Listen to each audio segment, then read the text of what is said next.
This is Chaz. He's an international rock star who lives the party life. He regularly engages in risky health behaviors, such as having sexual relations with both male and females without protection. He also enjoys an occasional high through some recreational needle use, if you catch my drift. 3 weeks ago, Chaz took a crazy trip to Vegas. His band played a killer show to celebrate. They had a wild after party full of drug use and sex. He is now experiencing flu-like symptoms such as fever, chills, night sweats, and his lymph nodes are swollen. These symptoms last 5 days, but then go away. He then continues to live the life of rock and roll. 3 months later, he goes in for his regular checkup. The doctor asks, "Things are looking okay, but I have some questions before you head out. Are you sexually active?" "Dude, do you know who I am?" "Of course." "Alright, do you practice safe sex?" Yeah, for the most part." "Would you like to be tested for STIs and HIV? I recommend that you get tested today." "Yeah, why not?" "Okay, your results are in, Chaz. I'm afraid to tell you that you're HIV positive." "Oh man, what's HIV?" Well, Chaz, HIV stands for Human Immunodeficiency Virus. There are 3 stages of HIV. First, it is the acute stage. It occurs just after 2 to 4 weeks after initial exposure to HIV. During this stage, someone infected may experience flu-like symptoms. This is why you felt sick 3 weeks after your trip to Vegas, where you most likely came into contact with the virus. The second stage is the clinical latency stage. This is when HIV is dormant but is still present at low levels.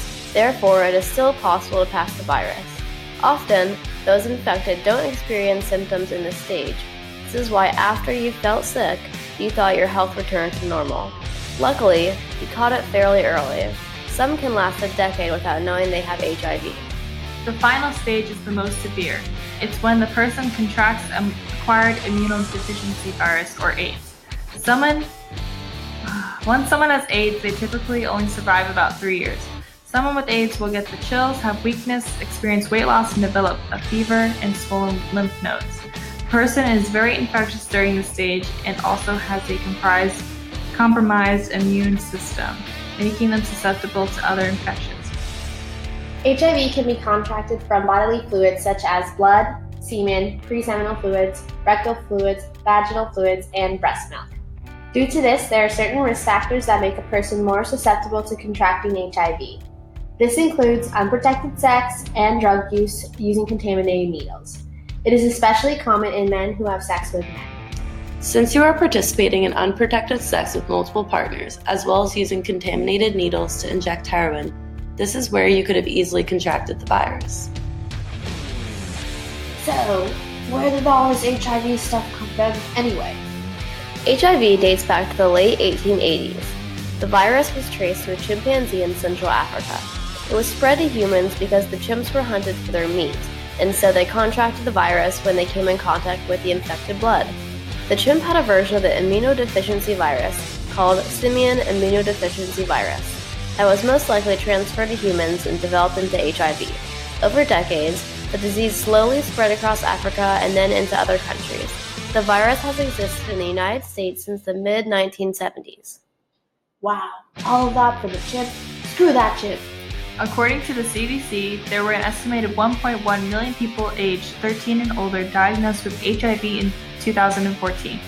Also, in 2014, there were 37,600 new cases of HIV. This is an 18% decrease since 2008. As of 2014, there were 955,081 people living with HIV in the United States.